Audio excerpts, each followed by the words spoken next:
Hello all, welcome back to my channel. అందరు ఎలా ఉన్నారు? నేనైతే చాలా బాగున్నాను. మన స్పెషల్ డేస్లో స్పెషల్గా ఫుడ్ తినాలనుకుంటాం కదా, అప్పుడు మనం నాన్ వెజ్ తినకపోతే ఇలా పన్నీర్ మటర్ పులావ్ చేసేసుకోండి, చాలా యమ్మీగా ఉంటుంది. ఈ పులావ్ చేయడం కూడా చాలా ఈజీ అండి. ఎలా చేసుకోవాలో చూద్దాం రండి. నేనైతే 250 గ్రామ్స్ పన్నీర్ తీసుకున్నాను. దాన్ని క్యూబ్స్ లాగా కట్ చేసి ఫస్ట్ అయితే దాన్ని మ్యారినేట్ చేస్తున్నాను. దీంట్లో 1/2 table spoon salt, 1/2 table spoon కారం, 1/2 టేబుల్ స్పూన్ ధనియాల పొడి, చిటికెడు పసుపు,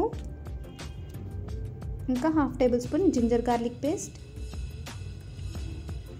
అన్నీ వేసి బాగా మిక్స్ చేస్తున్నాను. ఇప్పుడైతే ఒక ప్యాన్ తీసుకుని దాంట్లో గీ యాడ్ చేస్తున్నాను.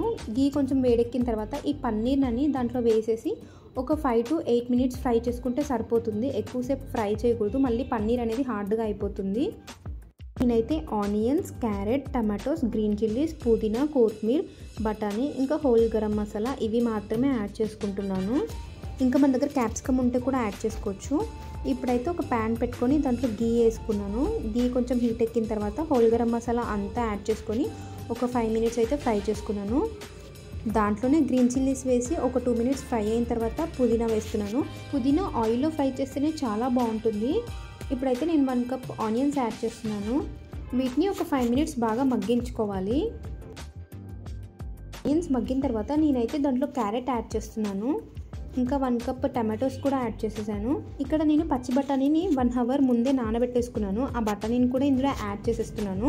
ఈ వెజిటేబుల్స్ అన్నీ బాగా ఫ్రై చేసుకోవాలి. ఇలా ఫ్రై అయిన వెజిటేబుల్స్లో మనము 1/2 tablespoon ginger garlic paste అయితే వేస్తున్నాను. నేను ఆల్రెడీ పన్నీర్ ఫ్రై చేసేటప్పుడు 1/2 టేబుల్ స్పూన్ వేసాను కాబట్టి ఇక్కడ 1/2 టేబుల్ స్పూన్ మాత్రమే వేసుకున్నాను. 1 టేబుల్ స్పూన్ చికెన్ మసాలా కూడా వేస్తున్నాను. పలావ్లో ఎప్పుడైనా చికెన్ మసాలా వేస్తే టేస్ట్ చాలా బాగుంటుంది. ఇంకా 1 టేబుల్ స్పూన్ సాల్ట్ వేసేసి ఒక 5 మినిట్స్ అయితే మూత పెట్టేశాను. వన్స్ మనకి వెజిటేబుల్స్ అన్నీ హాఫ్ కుక్ అయిన తర్వాత దాంట్లో మనం వాటర్ అయితే యాడ్ చేసుకుంటున్నాను. నేను ఈ గ్లాస్తో 2 గ్లాసెస్ ఆఫ్ రైస్ తీసుకున్నాను కాబట్టి 4 గ్లాసెస్ అయితే వాటర్ యాడ్ చేసుకున్నాను. ఈ వాటర్ని కొద్దిసేపు మరగనివ్వాలి. మరుగుతున్న వాటర్లో మనం కొంచెం కొత్తిమీర వేస్తే మంచి స్మెల్ వస్తుంది. ఇంకా మూత పెట్టేసి ఒక 5 మినిట్స్ మరగనివ్వాలి. ఇలా మరుగుతున్న వాటర్లో మనం ముందుగా నానబెట్టుకున్న రైస్ అయితే వేసుకోవాలి. నేనైతే రైస్ ఒక జస్ట్ 10 మినిట్స్ ముందే నానబెట్టేసుకున్నాను. 1/2 అవర్ 1 అవర్ అవసరం లేదండి. ఇప్పుడైతే మనం ముందుగానే ఫ్రై చేసి పెట్టుకున్న పన్నీర్ని అయితే ఇందులో యాడ్ చేసేస్తున్నాను. నేను పన్నీర్ని ఎందుకు లాస్ట్లో యాడ్ చేశానంటే ముందే మనం వెజిటేబుల్స్లో యాడ్ చేసేస్తే పన్నీర్ ఇంకా ఈ రైస్తో కుక్ అయిపోయి ఇంకా మెత్తగా అయిపోతుంది.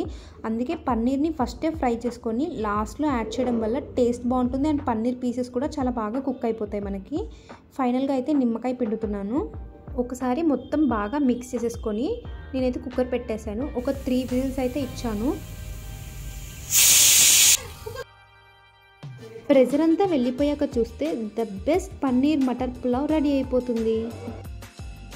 చూసారు కదా, రైస్ అయితే చాలా పర్ఫెక్ట్గా కుక్ అయింది. ఇంకా పన్నీర్ కూడా అసలు గట్టిగా లేకుండా చాలా స్మూత్గా ఉంది. నేనైతే ఆ రోజు పన్నీర్ మటర్ పులావ్లోకి కాంబినేషన్గా గుత్తి వంకాయ చేశాను. టేస్ట్ మాత్రం చాలా బాగున్నాయి 2 రెసిపీస్.